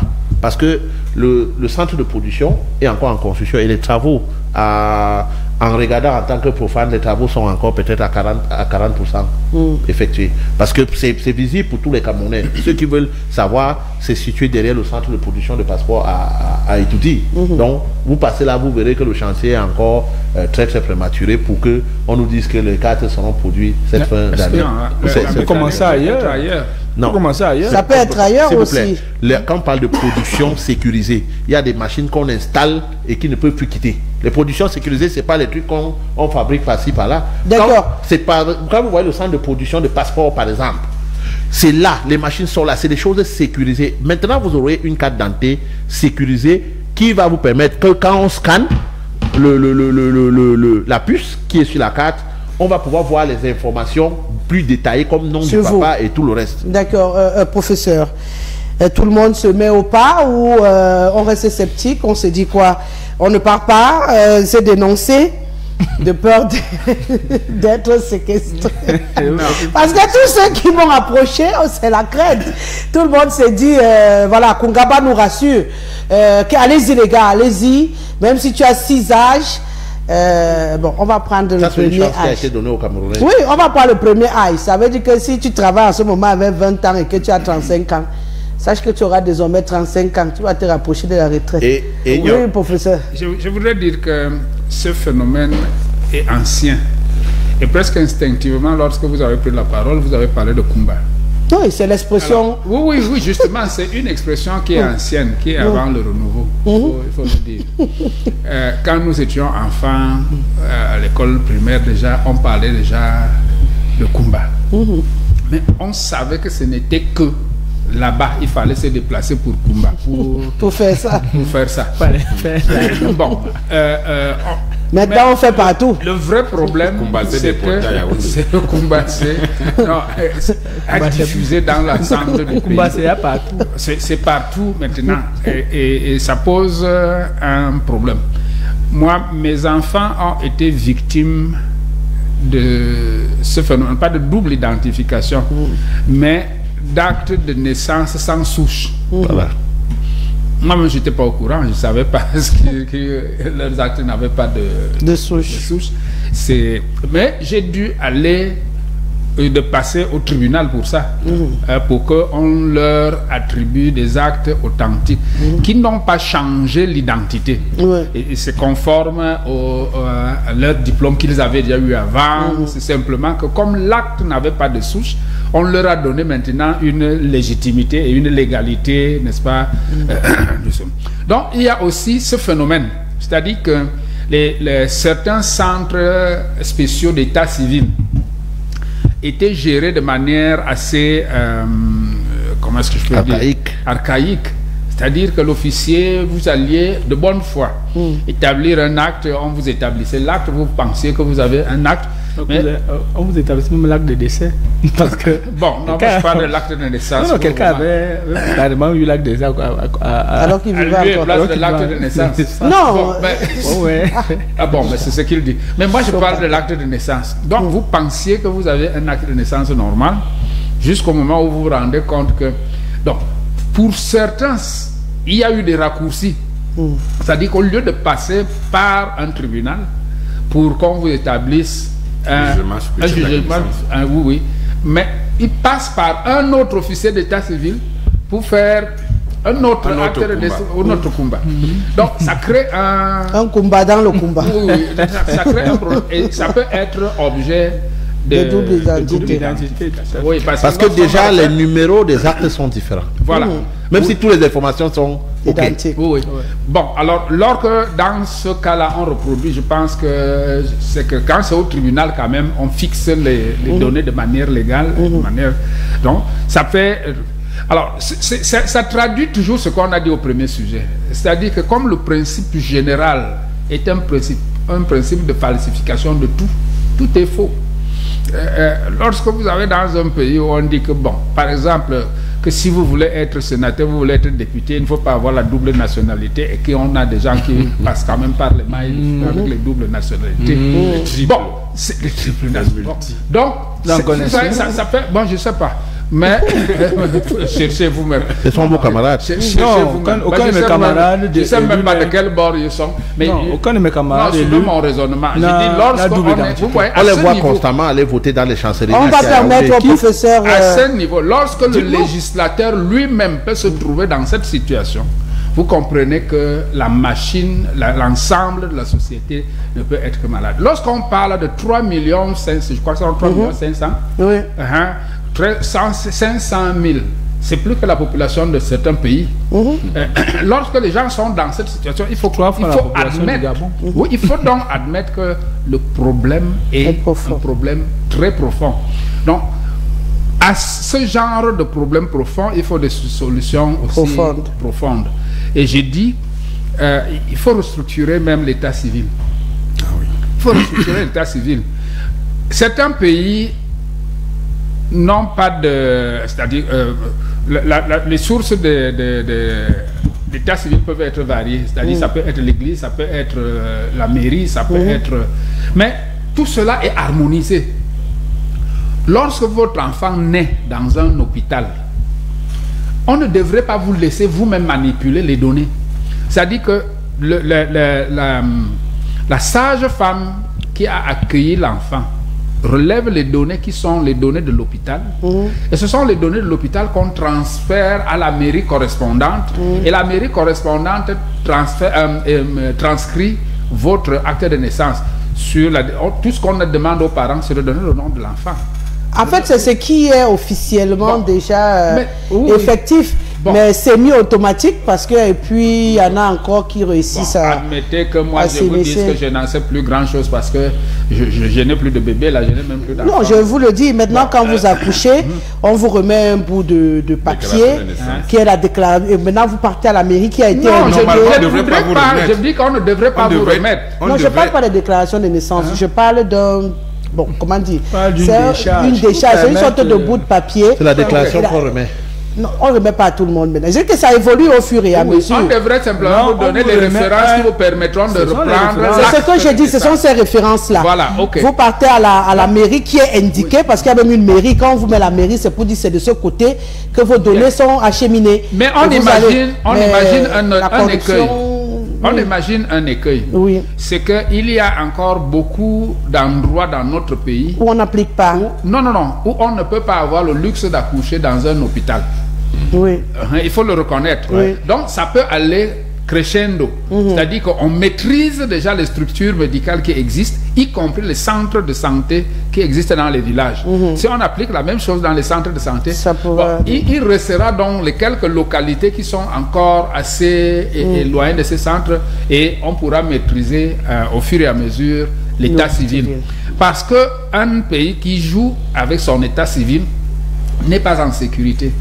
Et le cas du Cameroun ne surprend plus parce que la nationalité camerounaise, je ne sais pas si elle est vraiment garantie par quelque chose. Tant nous avons des voisins, tant nous avons des voisins et des frontières poreuses et des interactions multiples, étant donné qu'il y a des peuples qui se partagent les frontières. Donc, il faut un travail en profondeur. Un travail en profondeur pour résoudre ce problème. Et au niveau... Pour sortir. Ne serait-ce que pour sortir. Le problème le plus élémentaire maintenant, au niveau de la sécurité, de la DGSN. Donc, on peut maintenant, avec les cas qu'on a, soit vous allez à la police, soit la police vient à vous. Non, moi je pense que si on attend seulement que les gens aillent, on pourrait ne pas avoir tout le monde. Mais la police peut aller vers les gens qui ont ce problème. Et parfois même, ils trouveront une solution là où ils n'espéraient pas avoir de solution. Mais l'essentiel étant que, puisque c'est d'intérêt national, qu'il y ait une solution. Lorsque vous avez une pluri-identification, qu'on trouve celle qui vous correspond, celle qui doit vous identifier et celle qui fera que la nation même ait un œil sur vous. D'accord. Bonsoir Rosalie, bonsoir à l'ensemble de ton panel, particulièrement mon camarade Kungaba. Le problème de la double identité pose le problème de la sécurisation de notre état civil. Il est important d'informatiser et de sécuriser l'état civil au Cameroun. Il pose également le problème de la corruption qui est le carburant qui fait tourner le renouveau. Malheureusement, je ne pourrai pas lire tous vos messages. Bonsoir Madame Guessele et à tous vos invités. En 2010, je suis à ma 3e CNI, ça nous vient du Congo-Brazzaville. Elle périme en 2020. Je refais la 4e CNI avec les mêmes données. Jusqu'à présent, elle n'est toujours pas sortie. C'est dû à quoi? Seulement, on m'a demandé 100 000 si je veux la CNI Express. Il y a un problème d'établissement des CNI au Cameroun. C'est Arthur qui nous écrit depuis le Congo. Bonsoir à tout le plateau. Concernant les CNI, je pense qu'il faut voir le problème au fond et non de manière superficielle. Je suis fonctionnaire depuis 15 ans. La deuxième fois que j'ai fait la CNI en 2011, elle s'est sortie. Mais depuis 2021 que j'ai renouvelé la CNI, je marche et je touche mon salaire avec le récépissé prorogé jusqu'à ce jour. Question. Voulez-vous dire que je ne sais pas lire le formulaire signé lors de l'établissement du récépissé ou encore je suis né de nouveau pendant que je suis en fonction? La paix est bien haut. Chacun doit faire son travail. Mécuit, Julienne, Virginie, depuis Limbe. La paix est bien, maman. Bonsoir Rosalie, à ton panel. Explication magistrat de Kungaba sur la double identité. Bravo. Bonsoir ma fille Rosalie, juste une question. J'ai 67 ans. Je traîne un récépissé depuis 4 ans. J'ai une double identité. C'est Mbono depuis Odia. Ici même à Yaoundé, je prends un dernier sauvé. Bonsoir la grande Rosalie, content de vous suivre. Comment ça se fait? Vous aviez une carte magnétique dans une banque pendant une opération. Vous vous rendez compte qu'elle est inspirée. Vous vous rendez dans votre banque pour trouver que votre nouvelle carte vous attend depuis au guichet. Comment ils font ces banques-là? C'est Ken Martin depuis au Bobogo. Flore Florésique, je pense que les documents leur autorisant de circuler est le plus souvent incomplet et ils stationnent n'importe où, d'où l'intervention rapide de la police municipale. Je pense que c'est par rapport au premier sujet. Nanou Marie qui écrit Jacques Léon, Sawon on Vondor, courage amour. Bonsoir Rosalie, bonne année. Florence Zan est déjà en poste et puis on sort avec Bruno Diadi.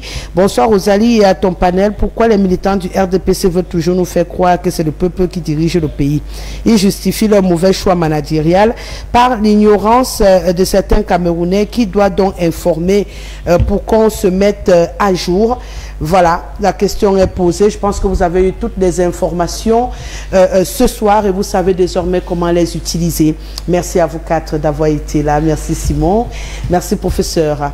Merci à Lionel Kungaba et à Jacques Léon. On se donne simplement rendez-vous avec le même plaisir demain. Merci Géraud. Réalisé une fois de plus ce soir par Freddy Ngamba, Fabrice Sanvama, Junior Rim et Junior Edimo, ma belle équipe technique, bien sûr supervisée par le directeur technique Avom Ledoux. Allez, on se retrouve demain 17h. Géraldine Nassé s'installe pour le journal en anglais.